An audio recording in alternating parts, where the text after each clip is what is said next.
Živa, dobrodošli v podcastu Raztezanja, kjer z Gorazdom raztezava najne možgane in se pogovarjava o izboljšanju izkušnje strank. Danes Gorazd imamo enega super gosta in sicer je z nama Miha Lavtar, direktor Optiweba. Zdaj, Miha, mi smo se zdaj kar nekaj časa pogovarjali, da bi se dobili, pa en ni imel časa, pa drug ni imel časa. Želeli smo se pa dobiti s tabo z namenom, torej letos, par mesecev nazaj, si odprodal del podjetja, ki se ukvarja z marketingom, tako smo se o tem želeli, so se hotela s tabo pogovarjati. Se nam zdi ful zanimiva odločitev, ampak preden zajadramo čisto to, daj povej par besed o sebi. Jaz bi se opisal kot podjetnik. Pri 19 sem začel s svojim podjetjem in v bistvu kot nekdo, ki se uči predvsem iz svojih napak, obenem pa še zmeraj svojo res široko mrežo se trudim, da je teh napak čim več na tak način, da ljudi sprašujem in zmeraj se mi zdi, da je boljše nekoga vprašati, ki je nekaj že naredil, da ti pomaga in na tak način tudi jaz pol se trudim dati nazaj okolju, da predavam mlajšim in probam pomagati drugim podjetnikom, kjer lahko. Cool. Kako se pa odločil, veš, kaj boš pri 19 štartal, da si šel v ta biznis, ki si v bistvu danes tudi v njem ali pa se ima spremenil tudi vmes? Ja, zelo. Začetki so bili v bistvu v optimizaciji leta, sigurno 2005, tam nekje so prvi poskusi postavitve spletne strani ali pa še prej, prvi postavitve spletne strani in potem nekako sem prišel do te optimizacije za iskalnike in iz tega je po polu vse raslo naprej. Se pravi, bilo je čisto organsko, iz tega je, dajmo narediti spletno stran, dajmo gor oglase, dajmo pasivni zaslužek. Torej štartu si malo kot geek / že takrat z idejo poslovneža. Tako je. Jaz se ne bi definiral kot inženir, kot developer, čeprav na začetku sem se trudil to biti, ampak jaz tazga inženira ne bi zaposlil. Potem sem pa najdel nekako čisto organsko optimizacijo, ker sem pač enostavno videl, da obisk prihaja prek takrat Schneidesija, Googla in potem pa stranko dobil za optimizacijo, postavil tudi spletno stran, se pravi nek komplet in iz tega je pa rasel naprej na ful več storitev, na ful več ljudi. Ok, se pravi, že zdaj si malo nakazal, da v bistvu si biznis širil, glede na to, kaj se v bistvu malo se je industrija spreminjala, okolje spreminjal, potrebe so se spreminjale. In zdaj, če razumem, si v bistvu že takrat štartal in ta marketinški del, rečeva, da je optimizacija spadala pod marketing takrat, pa to, da pač rabijo imeti biznisi to stran. Kako je v bistvu ta zadeva, pa malo tako, če nam malo pišeš, pa je rasla, ker zdaj vemo, da ni več sam spletna stran, imaš cele sisteme, tako, da bi neke prelomne točke dal, recimo. Ja, na začetku smo delali vse na bistven manjši zahtevnosti, na manjši skali in smo stranki ponudili celoten komplet storitev package, dajmo reči, v kar je vse to nekako zajemali. Mi smo se, organsko smo jadrali neke valove, dajmo reči. Najprej je bil val optimizacije za iskalnike, kjer ni bilo veliko konkurence in se je relativno enostavno dal dobiti stranke pa zaslužnike. Nek val, drugi je bil ta spletna trgovina, e-commerce del. Tam smo že spet bili eni izmed prvih, ki smo na Magentu postavljali večje trgovine. Zdaj ta tretji val, recimo, je pa PIM področje, Product Information Management, katerega se lahko kasneje dotaknemo. In zdaj leto pa tega največ postavljamo in nekih B2B portalov. Tako da marketing je pa v bistvu bil ves čas tudi dobra podpora. Se pravi, ok, SEO je, pač, kot si rekel, Gorazd lepo, je marketing, pol Google AdWords je čisto organsko bil en del tega, pa tudi pol smo imeli, val konc Google Analitike, 4, ki se je to implementiral, ki se je prejšnja verzija zaključevala. Tako, v bistvu smo prepoznavali, kaj na trgu stranke potrebujejo in se temu prilagajali do določene faze. Ok, tudi vstop, v stvar kot je social ali pa e-mail, tam je pa mogel biti majčkan razmislek, ali so pač bili ljudje, ki so to znali, pa ste pol še to zraven ponudili. Ja, social nekako je lepo pasal zraven, e-mail marketinga smo pa delali osnovne stvari, ne pa mogoče tistih res kompleksnih automation, koliko jih vi delate. Tega pa saj interno mi nismo delali, smo ali z vami sodelovali ali pa mogoče s kom drugim, ampak generalno so bile pa to bolj enostavne zadeve po večini projektov. A pa je bilo, recimo, predstavljam si, da kultura developerjev, ne vedno bolj si šel iz mogoče postavljanja, no pa tudi če Magento rabiš proper developerje, ni zdaj to samo enega, ki zna konfigurirati, na drugi strani si imel pa zelo digital marketing team, ki ima malo druge vrednote, marketingaši, digitalci. Kako je bil izziv to mogoče? A je bil izziv to dvoje povezati? Da je res homogeno delovalo. Ker vemo, da ti si veliko stvari napisal ali pa veliko povedal o tem, da se ljudje dobro počutijo, kad delajo, da pač se skrbi za kulturo in tako.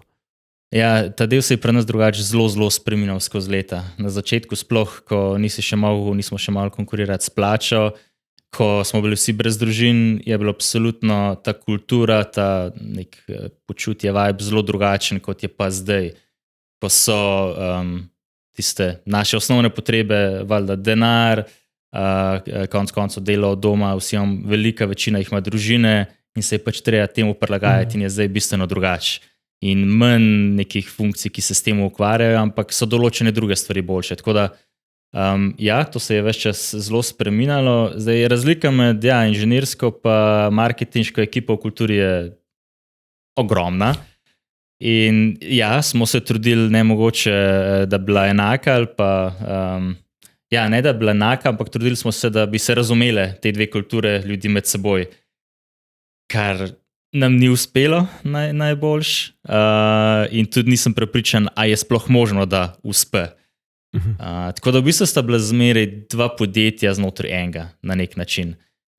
Ločena vodja, ločene finance, smo P&L pač ločeno vodili, kar je bilo skupnega, prostori, druženja, team buildingi, pa še to ne vsa, neke usmeritve, ampak ja, težko je to dvoje skupaj voditi. No.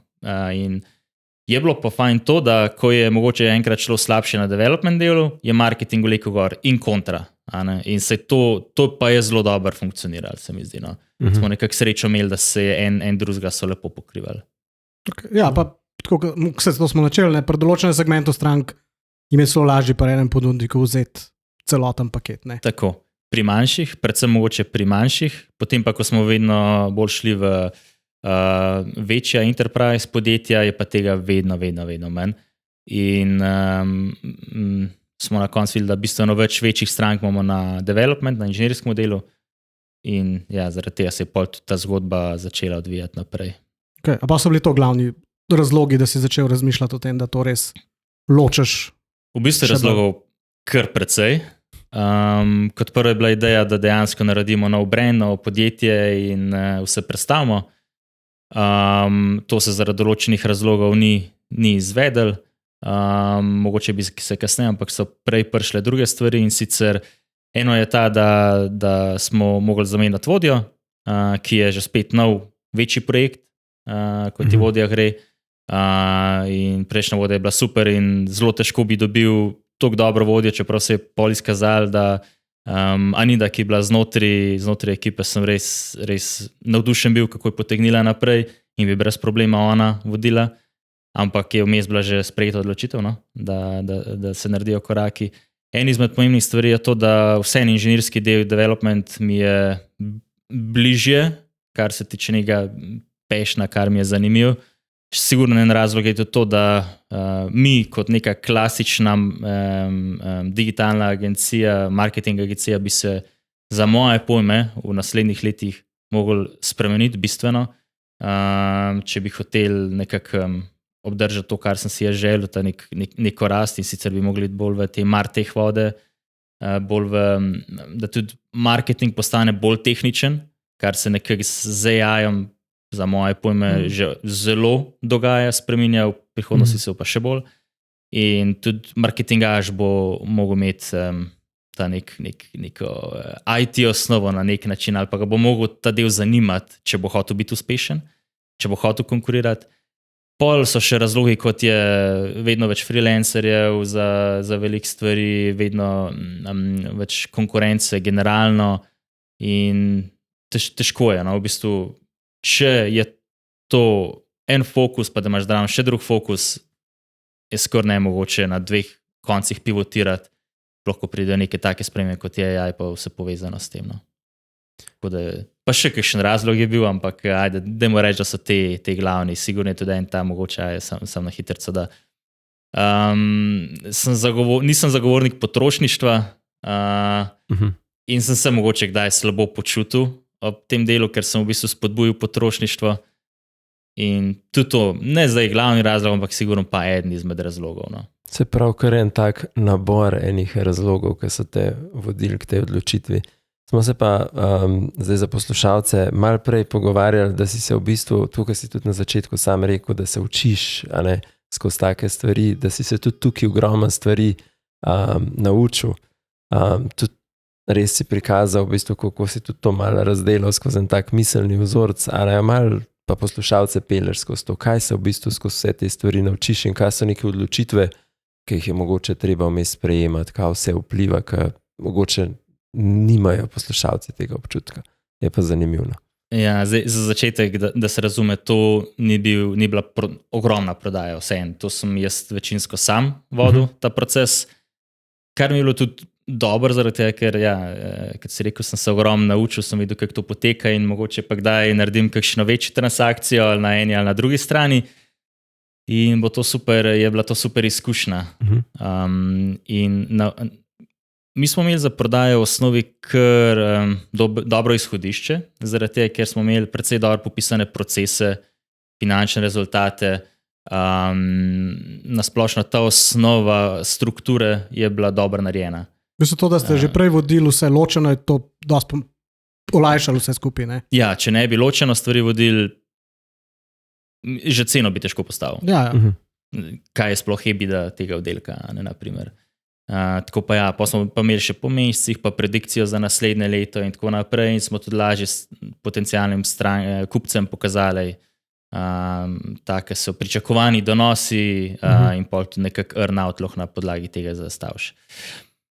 Sicer pa jaz sem pol za interno sem naredil tudi eno predavanje, ker se mi zdi, da tako v bistvu, kot nek miselni vzorec, ker tudi na tem delu, ki se pravi inženirskem, developerskem, ki je zdaj ostal, tudi tukaj moramo delati, za moje pojme mora vsako podjetje delati na tem, da je pripravljeno na prodajo. Tudi če nima tega plana, nikoli. Ker če delaš na tem, ogromno stvari izboljšaš in podjetje dela pač učinkovitejše. Ena je ta, ki sem jo omenil, se pravi struktura, procesi, to, da je popisano, da stvari štimajo. Zelo gremo malo čez tole mogoče. No. Pogodbe, da so urojene in strankami na prvem mestu in zaposlenimi, da pogoji niso povsod različni, da je čim bolj standardizirano, da se ne pogajaš vsakmu za različne postavke, ker je to pol zelo težko manevrirati. Zelo pomeni, da je neka dolgoročnost, stickiness. Tukaj je bilo pri marketing delu je kar izziv to pokazati, zaradi tega, ker ti imaš mesečne, mogoče dvomesečne, mogoče 3-mesečne roke odpovedi, več ponavad ne, plus relativno enostavno je zamenjati marketinško agencijo. Relativno. Saj to vidimo, ker naprimer pri razvojnem modelu tam so pa že to kompleksnejši projekti, da če ti delaš, ne bo stranka kar tako šla zamenjati ponudnika, ker je res ogromno know-howa noter. Že nam v bistvu je kar zahtevno inženirja na projektu zamenjati. Že to je kar velik izziv, pa čeprav ima podporo, pa so še drugi, je več ljudi na enem projektu ponavada. Ne? In zdaj se trudimo tudi mogoče včasih menjati te ljudi, lih zaradi tega, da je ta risk manjši, naprimer. Še ena stvar taka pomembna. V glavnem, ta stickiness je zelo pomembno. Pri prodaji, pol so tudi, ne vem, standardizacijo smo že rekli, pa diverzifikacija, finančni podatki, da so itd. Sem pa, je pa ta struktura, pa da je čim več popisano, je pa po mojem tudi zelo pomemben zaradi prihodnosti za jajem. Zaradi tega, ker vedno več modelov oziroma orodje, ki se povezuje njihov LLM na neke podatke in ti imaš lahko že interne bote, ki ti odgovarjajo na vprašanja, ne vem, namesto da v HR pošle še, kakšna je pa, ne vem, dnevnica, kakšne so pa, ne vem, pogoji za to pa to. Če imaš ti te stvari popisane, ti to že idealno vrže ven odgovore, to boljše, kot bi jih pa vrgel HR, ki je pač vsem subjektiven. Pa takoj si jih dobil. Pa takoj si jih dobil. In tudi mogoče je lažje vprašati, ker nikoli ne veš, kakšno vprašanje so taka, da si pol kdo misli, kaj pa zdaj ta sprašuje. Se pravi, si ti v bistvu due diligence precej skrajšal potencialnim kupcem. Veš, kaj me pa v bistvu zanima, ali pa je mogoče tako, sem mal firbec, pa verjetno tudi poslušalce, to ne greš tih na bolho, pa prodajaš firmo, ne? Kako najdeš v Sloveniji kupce? Kaj sploh začneš iskati? V mojem primeru ni bilo tako težko najti, oziroma si narediti seznam, ker sem pač poznam večino podjetij v Sloveniji, ampak vseeno šel sem, se pravi, vzel sem si neke kriterije, kultura, pomenilo mi je bilo, da je kultura podobna, da vem, da so delavci bi šli tja, saj probati, pomenilo mi je bilo valjda, da so finančni podatki ok, oziroma da to podjetje sploh ima nekako opcijo investirati v tak nakup, da raste ali pa saj da napada podjetje, pa valjda, da so storitve približno podobne, ker tudi tukaj imaš ogromno različnih smeri znotraj digitalnega marketinga. Ena je vaša, druga je v glavnem ogromnih je. Tako da, ko sem si naredil neki zbor 10, šel na sestanke, NDA prej podpisal in tako je pol nekako ta ožanje šel naprej in zadnjih, ne vem, veliko mesecev sem se pa z enim ukvarjal, ki je bil pač najbolj zainteresiran in smo z njim pol speljali do konca. Je bil pa ta postopek res zanimiv pa zahteven, zaradi tega, ker imaš 3-4 deležnike, ki jih moraš nekako uskladiti med seboj, da ta posel speleš. Se pravi, valjda. Recimo najbolj pomemben si ti kot lastnik, en deležnik in jaz valjda moram biti zadovoljen s ceno in tako naprej. En je kupec, sodelavci, pa stranke. In nekako med vsemi temi je tudi neka komunikacija, ki jo moraš voditi. In vse moraš ugoditi, zadostiti, da pride do tistega zadnjega podpisa oziroma ne samo podpisa pogodbe, ampak že pol prenosa kupnine in vsega. In to je res zahteven, zaradi tega, ker ne veš točen, kdaj boš komuniciral interno ekipi, kako boš zadržal, da ne bo do strank to prehitro prišlo, oziroma da boš ti šel v ta pravem času in to predstaviti, da se že prej ne razve, da se to dogaja in da sodelavci grejo mogoče zaradi tega, da se nek nezaupanje ustvari in ta del je bil izjemno zahteven. Sreč se mi zdi, da sem vsem kar nekih kriznih komuniciranj že dal skozi in sem se za moje, solidno pripravil, sem bil zadovoljen, pa pol 1-na-1 z vsemi sodelavci in tako naprej. To je bilo po mojem zelo pomemben, da sem vsakega tudi individualno poslušal in poskusil ugoditi, če mu tudi kakšne mogoče strahove, dodatne želje, karkoli. Ker, samo to, tvoja želja od začetka je bila, da se odkup del podjetja skupaj z zaposlenimi. Ja, meni je bilo zelo pomembno, da ne pustim koga na cedilu. Ena izmed ključnih stvari, ki je bila tukaj, je ta, da sodelavci ne grejo na slabše. V OptiWebu sem videl, da pač oni nimajo več take prihodnosti, kot bi si jih jaz tudi želel za njih. Tudi nekateri vem, da niso bili več zadovoljni s statusom, kot je bil. In ja, mi je bil ta del ekstremno pomemben, da imajo priložnost, možnost iti. No se pa pol, ko jih daš v package, pa je treba tudi njih on board spraviti, da bojo želeli to narediti, ne? Tako je, tako. Ker tudi na drugi strani pa valjda, novi lastniki brez ljudi, samo stranke pa tudi ne funkcionira, ker stranke so tudi dosti navezane na ljudi, znotraj podjetja našega. In ja. Tako je, za stranke je sigurno pol lažja. Tako je. In v bistvu res, če ti eno deležnikov reče ne, ti celotna stvar pade v vodo. In z tega vidika je, po mojem, je to najtežji vidik prodaje, kar sem se jaz. A pa pri strankah, nekaj si predstavljam za enkrat si prišel do strank, pa rekel, da se bo to spremenil. Kaj so bile največkrat vprašanja ali pa neki pomisleki ali pa strahovi? Eno si že rekel, a bo delal tako, je mogoče delal prej, pa si malo tako bolj, ok, se je v redu, se on me dobro pozna, ne bo čisto nova oseba. Kaj bo recimo take, kakšne stvari? Jaz mislim, da je to bil največji.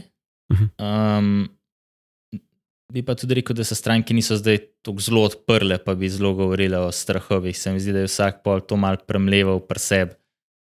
Tako da težko zdaj odgovorim v bistvu na to vprašanje.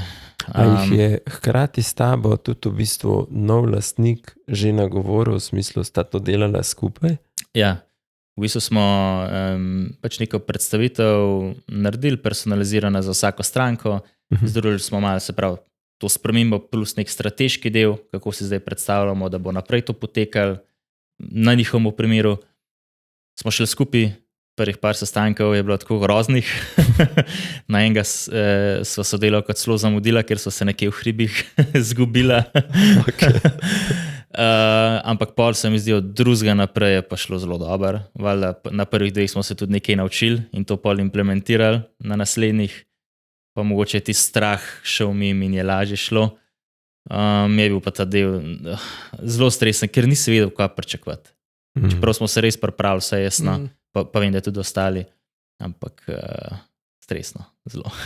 Ja, se prideš neko novico povedati, ko jo stranka ni vedela, okay, mogoče je kaj slišala, ampak še vedno od tebe pričakuje to novico in ima neka vprašanja, začne v glavi se dogajati, kaj pa zdaj, a ne drugače. Ne.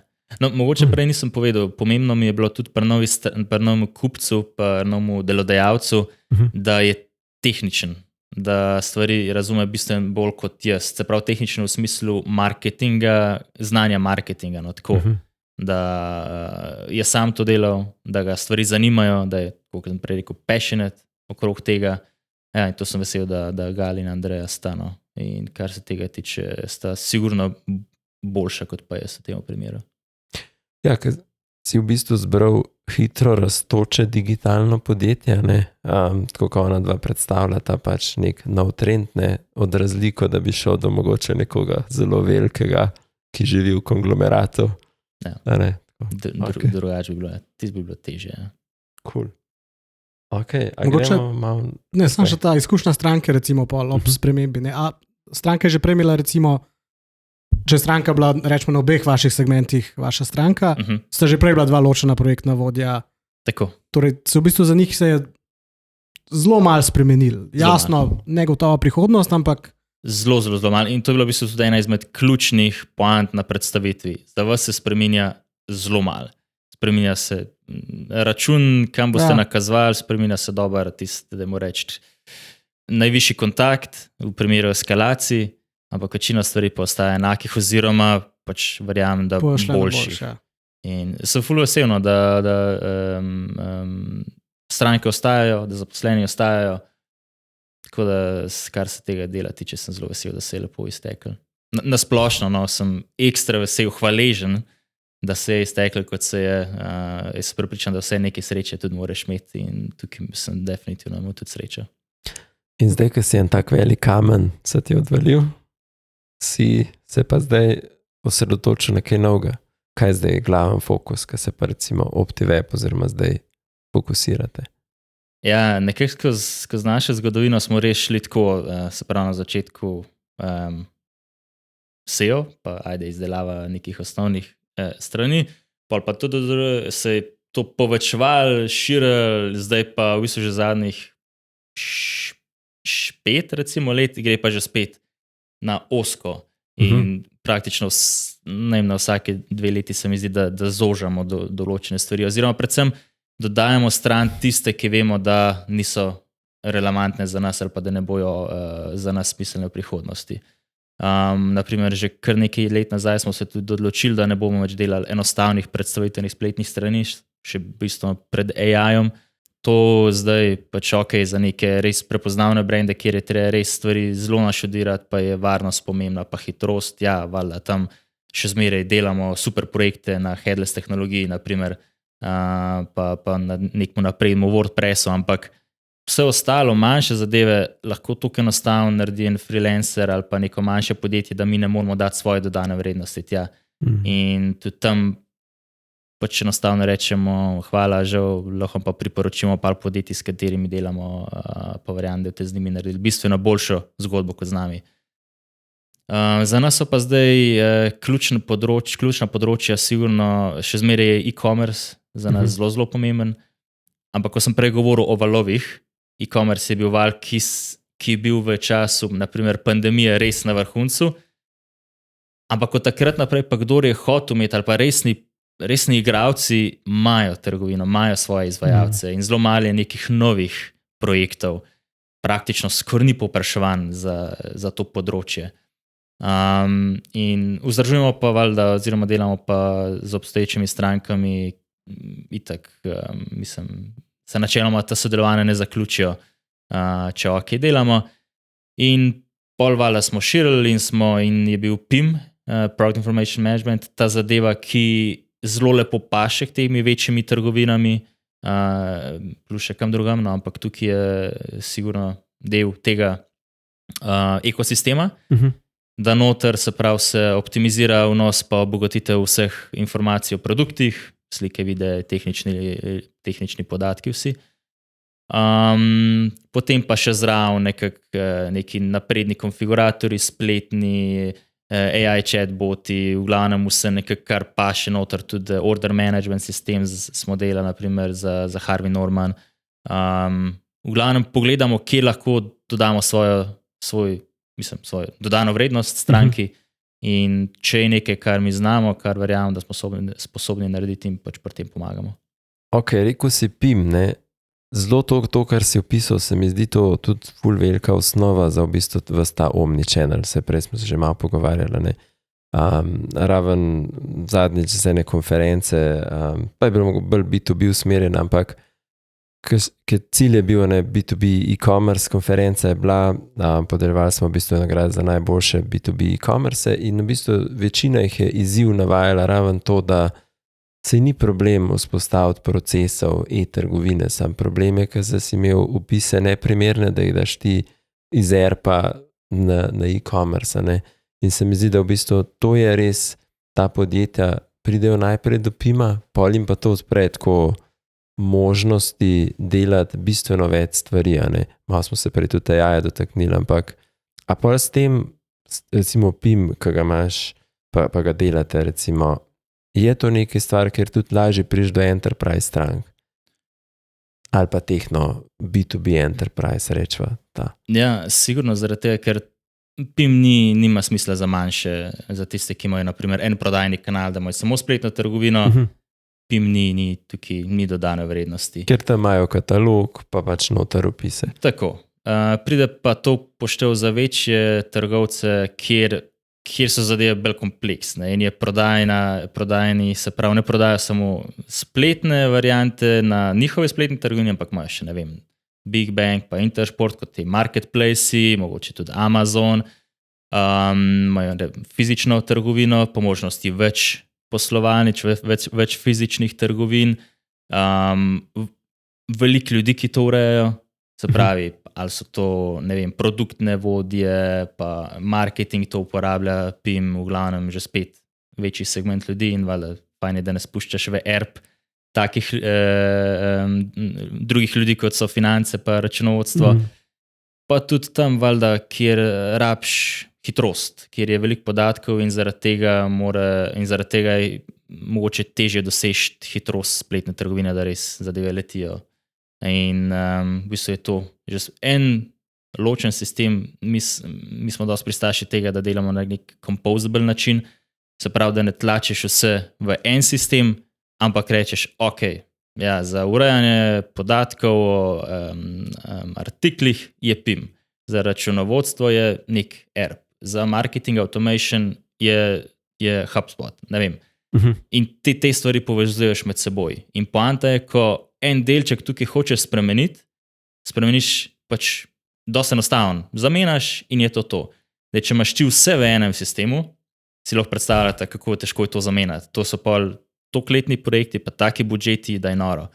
In v tem času, ko se toliko hitro stvari spreminjajo, primer je search na spletni trgovini. Če delaš na tak način, se pravi API first, enostavno, ko pride, ne vem, kako se naprimer določeni search imenuje, ampak imaš prav orodje za iskanje. Ali nek Elasticsearch. Ali pa Allegro, nisem siguren. No. Okay. In ga implementiraš. Pa Clevo ga ima tudi. Ja, in ga implementiraš znotraj trgovine. Zdaj, če bi ti šel sam to razvijati, mislim, to so leta razvoja. Podobno je pa tudi pri teh večjih sistemih, ponavadi se počasneje stvari odvijajo, kot pa nekdo, on pa dela samo search in to je njegov core biznis. In oni bojo takoj, ko AI pride, vskočili na ta vlak in razvili res dobro rešitev. Tako da sem bolj si fleksibilen na dolgi rok. Pa tudi bliže si pričakovanjem stranke. Ranka si rekel search, doskrat je bilo tako, ljudje so uporabljali Google, da so iskali po določenih straneh, pa so se naučili onih shortcodov site, pa to pa iskali, ali pa si že od Google search uporabljal na svojih sajtih, ker ljudje so upisali, veš, nogavice, pa Adidas čevlji, pa ni bilo prav zaporedje, nisem več dobil. In koliko v bistvu taka zadeva danes spremeni, jaz bi zelen kavč. In pač ti on najde stvari, ni tebi treba opisati model, pa vse stvari. Itak, in to se mi zdi, da je ena stvar, ker mi se še vsem dosti ukvarjamo z izkušnjo stranke. Kaj bi rekel, da so mogoče tudi iz tega vidika, kar zdaj delate, največ stvari, kar delate, da so v bistvu iniciativa tega, kar stranke v bistvu na koncu zahteva, pa govorim končne stranke, ki v bistvu to zahtevajo od podjetij. Recimo, PIM je ena taka stvar, omenil si malo konfiguratorje, da stranke si želijo skonfigurirati, a so še kakšne take zahteve, ki so res zdaj dosti aktualne, da ljudje hoče imeti. Zdaj, PIM je itak v ozadju, načeloma končna stranka ne ve sploh, da PIM obstaja, ampak zaradi PIM-a ima ažurne informacije, povsod enake informacije po vseh kanalih in je zaradi tega uporabniška izkušnja na koncu boljša. Konfiguratorji, absolutno, tudi AI chatboti, naprej na Renaultu smo delali in so statistike res dobre, v bistvu, ne vem, v začetku je bilo, da si izmišljujem malo številke, ampak 70% odgovorov, da so bili ok in da so jih dobili, pa so pa oni tudi gledali, kateri odgovori pa, katere vprašanja so pa taka, na katere AI ni znal odgovoriti in se ta procent lahko izboljšuje iz tedna v tednu, iz meseca v mesec, pa tudi neka dobra statistika, iz katere oni lahko povlečejo marsikatero informacijo, naprimer za njihovo ponudbo relevantno za prodajo, nekaj. Ker to je tako, kad če eno salon pride, pa te sprašuje, pa se pogovarja, ne klika sam po pageu, ampak dejansko sprašuje on in zdaj, če to malo poanaliziraš, veš, kaj se nekaj vprašanja, oziroma kaj ljudi pravzaprav zanima. Prišla je nova katarca, zdaj me pa zanima, lahko to doma polno, ne bom mogel. Ne. Je pa res, smo pa že pri tisti stvari, že spet, katero smo prej omenjali, moraš imeti dobre baze, dobre informacije od dobre strukturirane baze, ne podatkov, ampak informacij, no. Ali je to pogosta vprašanja, podpora strankam, da se lahko AI priklop na te source in po njih išče relevantne odgovore in tudi mora biti označen konec koncev, kaj je zdaj pravilno odgovor, pa kaj mogoče ni. In zaradi tega bo res ključno, kako boš imel podatke v prihodnosti. Okay. Ja, pa če podatke mogoče na eni strani še najdeš, mogoče to, kar si malo namigval, narediti v chatbotu prodajalca, to je pa zelo teh mehkih stvari, ki pa, kot si rekel, ki niso postopki popisani. Prodajalec ve točno, kako želi nekoga peljati. Od prvega vprašanja, ki ga dobi, si začne ustvarjati sliko, kdo je ta oseba, pa jo pelje naprej. Ampak to sprav zdaj v nek jasno zapisan proces je pa ful velika naloga. Ja, res je. No, zdaj smo se malo AI-ja dotaknili. Zdaj, glede na to, da si se, oziroma se OptiWeb zelo ukvarja z razvojem, zdaj eni napovedujo, da razvijalcev ne bo več, ko bo AI vse razvil. Mogoče malo ta tvoj pogled, pa to je bil zdaj mišljen tak malo sarkazem, ampak koliko dejansko se že uporablja, čistko, če rečeva en vidik, koliko ekipa recimo ali pa pri svojem delu ima že nek adoption rate tega, da to uporablja, da so zadovoljni, ali so to asistenti, ali tudi že kaj vibe codajo, ali tako, kje ti to vidiš, no? Kam to gre? Ja, zelo, zelo zabavno, sploh zaradi tega, ker se vse spreminja tudi iz meseca v mesec ali pa iz tedna v teden. Na front-end delu, tam je učinkovitost lahko že večja, kot je bila v preteklosti. Se pravi, ko imaš dober Figma dizajn, lahko tudi že ne inženir spravi to v delujočo spletno stran, responsive spletno stran, kjer boš težko vedel, da to ni naredil inženir. Valjda govorim zdaj vsem o ne zelo zahtevnih spletnih o dizajnih, da se razume. No. Pa odvisni valjda od kvalitete Figma dizajna. Tako da na frontendu tam so rezultati že res izjemni. Tudi pri nekih manjših projektih iz nule, tam se z Vibe Code da tudi že res ulala veliko stvari. Ampak to so mogoče bolj za neke MVP-je, da nekaj pokažeš, naprimer stranki, ko pa ti greš, mi pa razvijamo večje zadeve, kjer je pa res tek na dolge proge in vsem tam pa ta način še ne funkcionira, pa verjamem, da bo še zelo dolgo trajalo, da bo, če sploh kdaj bo. No. Pri večjih projektih pri nas je pa tako, da učinkovitost pač poskušamo izboljšati generalno. Če je to, ne vem, če nam letos uspet to za 10, 15, 20%, verjamem, da lahko drugo leto še izboljšamo. Osnova je pa to, že spet od LLM-a, koliko ima v bistvu podatkov o nečem, kar ti delaš. Zdaj pri nas delamo večinoma na nekih odprtokodnih zadevah in tam še zmeraj je dosti omejeno, koliko codebase-a, dajmo reči, na LLM ima in ti lahko pomaga. Ampak večji, kot bo ta codebase, lažje bo delati, večja bo učinkovitost. Tako da to se bo izboljšval. Jaz mislim, da največja težava bo prišla v tem, ne za nas, ampak za mlajše kadre, za junior pozicije, kjer že zdaj tega skoraj ne potrebuješ, v bistvu ga bolj potrebuješ za to, da pride do nekega nivoja, da ti lahko začne dodano vrednost ustvarjati. Ampak v osnovi pa je AI tvoj junior, tvoj asistent. Tako da tukaj bo ogromen izziv, kako se bo te ljudi naučili, oziroma mislim, da edina opcija, da se naučijo, je, da uporabljajo AI, da se skozi AI naučijo. Tako nekako jaz trenutno vidim na to situacijo. Je pa se mi zdi vse in na eni strani strah in na drugi strani wow, kaj bomo lahko še s tem naredili. Tako da zanimivo, no? Zabavno je. Ja. A proba, da to sistemsko dela, v smislu, ena oseba je zadolžena, da malo raziskuje, pa pol vsi dobijo licence, kaj nekaj funkcionira, ali vsak malo sam proba, pa delite best practice. Nekaj časa nazaj smo začeli prakticirati, da na 14 dni so predavanja, en teden 14 dni, in zadnjih 5 predavanj, po mojem, so bile 4 od AI-ja. In ja, tako Andrej, ki si rekel, v bistvu, kaj je nekdo naredil, ki se mu izzataknil, kakšen je bil na koncu rezultat tega. Ali pa čisto neki primeri iz praks, kaj je nekdo na pristranki naredil, naprimer. Tako da se kar veliko testira, valjda zakupuje se licence od Copilota oziroma AI asistentov, normalno, že nekaj časa. Je pa tako, da lih na vsak vlak pa tudi nima smisla skočiti, ker potem bi lahko te vlake menjavo in do Dunaja bi rabo 20 prestopov namesto enega. Tako da zmerno je to treba nekako, ne kar vsega pa takoj, ampak vsem korak za korakom. No. Zadnjič sem bral, da je ravno to, da je veliko ljudi nedovolj naskilanih v podjetjih z AI-jem. Sej podjetja dajo jim licence, pretty much, to je to.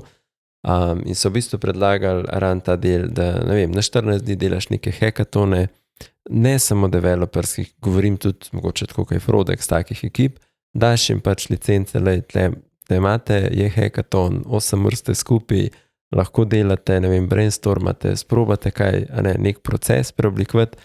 In zato, ker ljudje v tem običajnem ritmu, ki ga imajo, dejansko boš vedno uporabljal, to je samo moj asistent, to sem se zdaj navadil, ker pol ti pa zmanjka časa optimizirati response in pol si na unem delu. Ok, to deluje. Tako da ta del se mi zdi, ta druga stvar je pa ta sharing knowledge, zato da nekdo pove, pa je nekaj povedal. Se mi zdi, to je kar koristno, ker drugače ljudje začnejo nekaj samo uporabljati in pridejo do nekje, je pa bistveno večji benefit, pa ne zato, da bi koga želeli dati stran, ampak zaradi tega, ker bi nekdo lahko eventualno prej naredil svoje stvari, imel tudi več prostega časa, pa firma bila bolj učinkovita, če tudi iz tega vidika gledamo. Zakaj bi te rutinske stvari delal? Ne, v bistvu moraš sam videti primere praks in ti morajo možgani delati, ki bi pa ti lahko to uporabil. tak tudi na nek način kreativnost je tukaj zelo pomembna. Zadnji primer, čist tak banalen, pač v Notionu se je sestavil nek spisek opreme za prodajo in pa nek opis in sem rekel, ok, dajmo preveriti, kako se da to izboljšati, ampak nisem šel do nekega prodajnika, pa ga sprašal, ampak print screen naredil, dobesedno print screen ti ga vrgel noter v AI in ti takoj hitro pove, kaj se da izboljšati. Tako, te male stvari, ki pomagajo praktično vsem funkcijam, čisto vsem funkcijam, čisto vsem. Samo malo moraš vedeti, kako uporabljati oziroma kaj sprobati. No? Sprobati moraš, ja, oziroma res gledati druge, kaj delajo. Zaradi tega pa tudi se mi zdi, ko se med seboj pogovarjamo, je fajn, da te stvari mečeš, pa rečeš, tole sem naredil, daj takole probaj, ali pa tudi, ne vem, včasih že zdaj, ko se prek Slacka pogovarjamo, dam kar povezavo do, ne vem, OpenAI konverzacije, ki sem jaz timu in kako sem prišel pol do nekega rezultata oziroma kako razmišljam. Pa že spet, ne bi drugi videli, ok, se to bi pa drugi čas lahko na isti način naredil. Čisto take osnovne stvari.